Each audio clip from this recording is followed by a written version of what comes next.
अरे मास्टर जी, बड़ी ही भाग्यशाली है आपकी लड़की, जो हमारे लड़के और फैमिली दोनों को ही पसंद आ गई।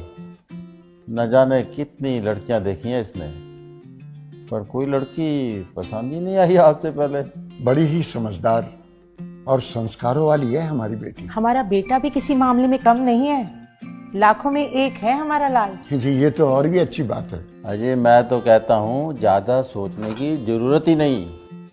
अरे एक अच्छा सा मुहूर्त निकालिए और निपटा देते हैं शुभ काम को। जी, जैसे आप अच्छा समझे।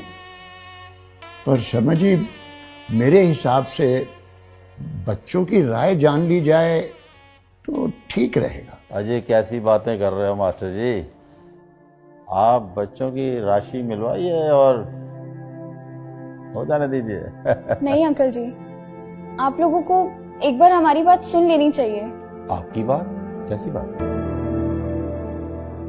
हमारी कुछ मांगे हैं। मांगे? मांगे कैसी? माफ कीजिएगा, शायद आप लोगों को मेरी बात बुरी लगे, पर इस रिश्ते को आगे बढ़ाने के लिए आप लोगों को हमें कुछ प्रूफ देने होंगे। प्रूफ?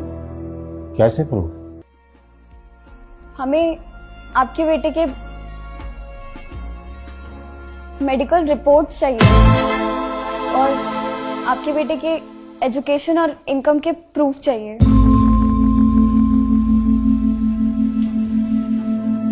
पुलिस वेरिफिकेशन के साथ आपके बेटे का कैरेक्टर सर्टिफिकेट और जिस घर में आप लोग रह रहे हैं उस घर का ओनरशिप प्रूफ चाहिए।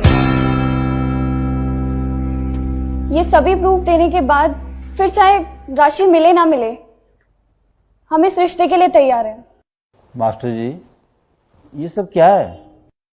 माफ कीजिए शर्मा जी, अगर मेरी बेटी ने कोई गलत बात कह दी हो, पर शर्मा जी, जमाना बहुत तेजी से बदल रहा है। जमाने के साथ साथ संस्कारों को भी चेंज करना होगा, नहीं तो ये रोज रोज तलाक के किस्से आगे बढ़ते चले जा रहे हैं। इनको रोकना बहुत मुश्किल हो जाएगा, बहुत मुश्किल हो जाएगा। अरे वाह, आपकी बातों का मतलब है कि हम झूठे हैं और हमें सच साबित करने के लिए प्रूफ देने होंगे। अरे वाह।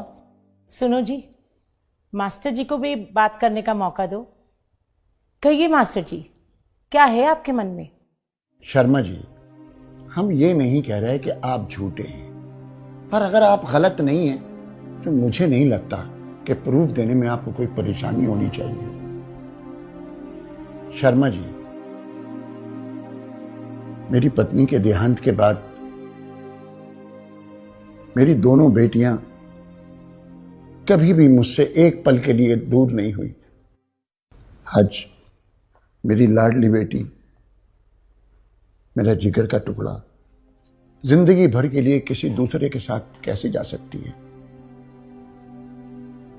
ये जाने बिना कि वो कौन है, कहां से आया है, क्या मेरी बिटिया को अच्छी तरह रख पाएगा? शर्मा जी, मैं अपनी बेटी का भाग्य तो नहीं बदल सकता,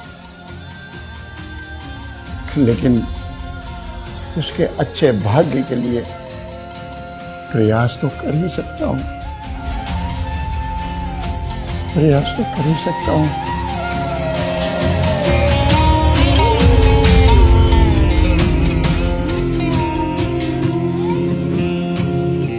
अंकल, अंकल अब आप ही बताइए, एक सिर्फ न्यूज़पेपर की एड के बेस पे कैसे मेरे पापा किसी के भी हाथ में मेरा हाथ सौंप सकते हैं? कैसे विश्वास कर ले इन न्यूज़पेपर वालों के ऊपर जो पैसे लेकर किसी के बारे में कुछ भी छाप सकते हैं?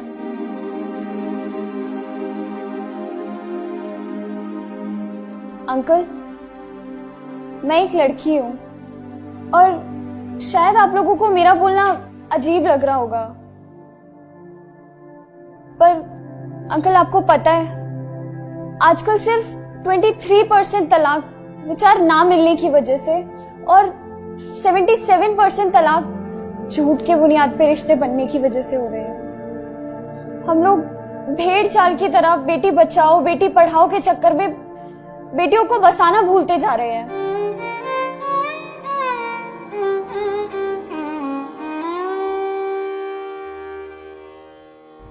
शादी से पहले हम लोग पुलिस स्टेशन, हॉस्पिटल या फिर किसी ऑफिस में जाकर इंक्वायरी करवाने की बजाय पंडितों से राशि मिलवाना जरूरी समझते हैं। सोशल मीडिया पर अपने दिखावे के चक्कर में हम लोग लाखों रुपए सिर्फ और सिर्फ प्री वेडिंग शूट पर ही खर्च कर देने में लगा देते हैं।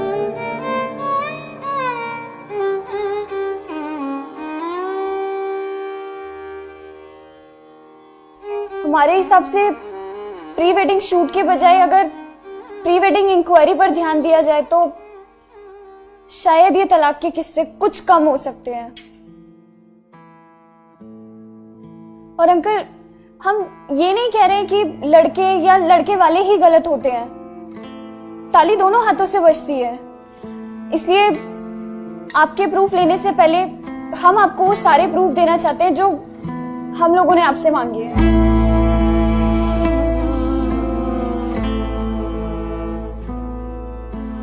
शर्मा जी, एक आखिरी बात आपसे और कहना चाहूंगा कि इस तरह के fैसले कभी दिल से नहीं करने चाहिए, दिमाग से करने चाहिए, बाकी ऊपर वाले पे छोड़ देना चाहिए। उसके आगे आपकी मर्जी।